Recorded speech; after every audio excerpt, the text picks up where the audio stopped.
Hello, hello! Waouh, ça fait longtemps que je n'ai pas diffusé sur ma chaîne, YouTube, une bulle de réflexion. Eh bien oui, j'ai eu besoin de temps.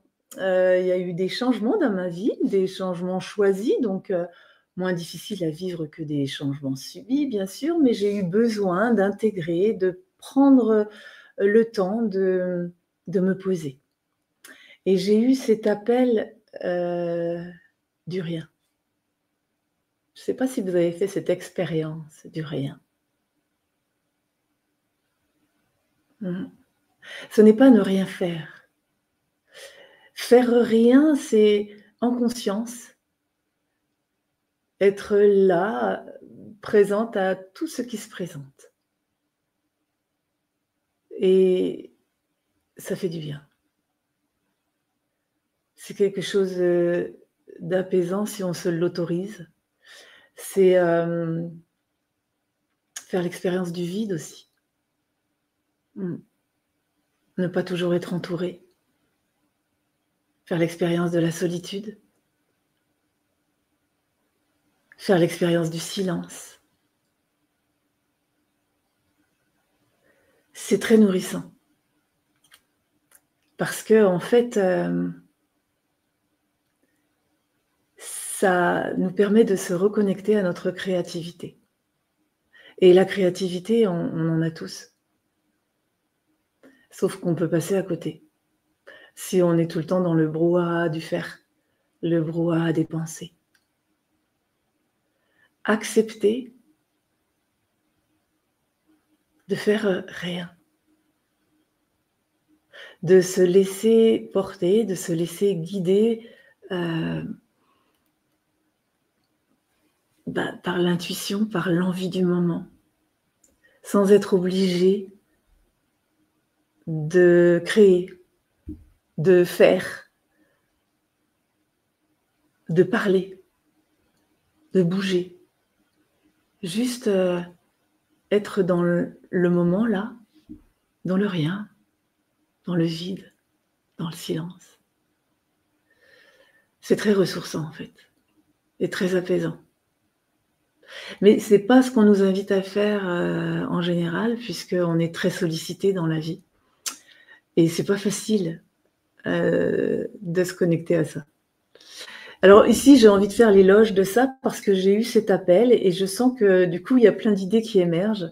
Je sais pas comment elles vont se manifester concrètement, mais je sens qu'il y a des choses qui bougent en moi.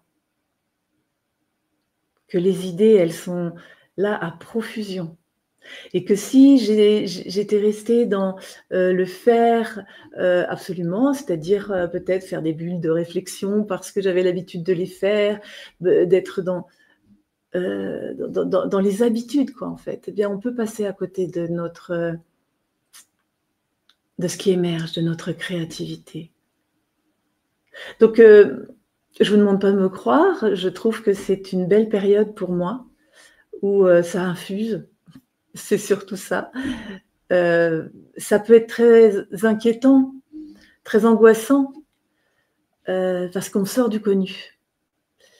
C'est pour ça que c'est pas facile, je crois. Mais je vous invite à l'expérimenter parce que je vous demande pas de me croire, bien sûr, mais à l'essayer, à le tester de par vous-même, sans vous culpabiliser parce que souvent, heu, quand les gens ont l'impression qu'on ne fait rien, on peut, heu, nous traiter de feignantes ou ouais, mais des fois on a besoin de ça et de se l'autoriser, c'est c'est un beau cadeau qu'on peut se faire. Donc voilà, donc je vous invite, vraiment à l'expérimenter. Je vous invite également peut-être à vous procurer, mon 2e recueil. Je vous en ai déjà parlé, mais j'en ai fait la promotion. Je vais faire quelques journées dédicaces là prochainement. Donc vous le trouverez sur Angers dans les librairies, dans les magasins U, certains acceptent également.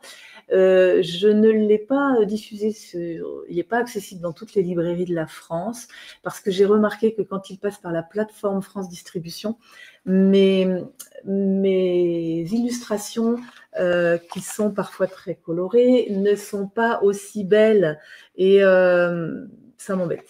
Donc, je vous invite à me contacter directement et je vous l'enverrai sans problème, c'est aussi simple.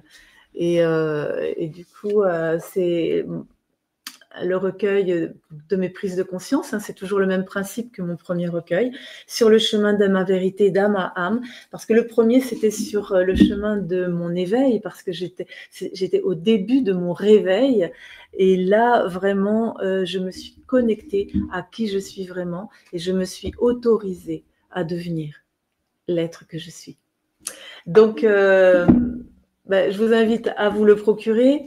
C'est un compagnon précieux, je pense, comme un oracle qui vous, voilà, qui s'ouvre à vous au moment où vous en avez besoin. Je vous souhaite le meilleur, je vous souhaite surtout de prendre le temps, de vous autoriser à prendre le temps, à faire le vide, à expérimenter le rien, le silence, la solitude, pour vous reconnecter à l'être qui est en vous et qui ne demande qu'à s'exprimer par le biais de votre créativité. Je vous souhaite le meilleur en tous les cas. À très vite. Au revoir. Et reçois ma réflexion du moment en t'inscrivant à ma newsletter sur mon site Brin de Sagesse. Pense à t'abonner sur cette chaîne YouTube et à cliquer sur la cloche pour être informé de mes prochaines diffusions.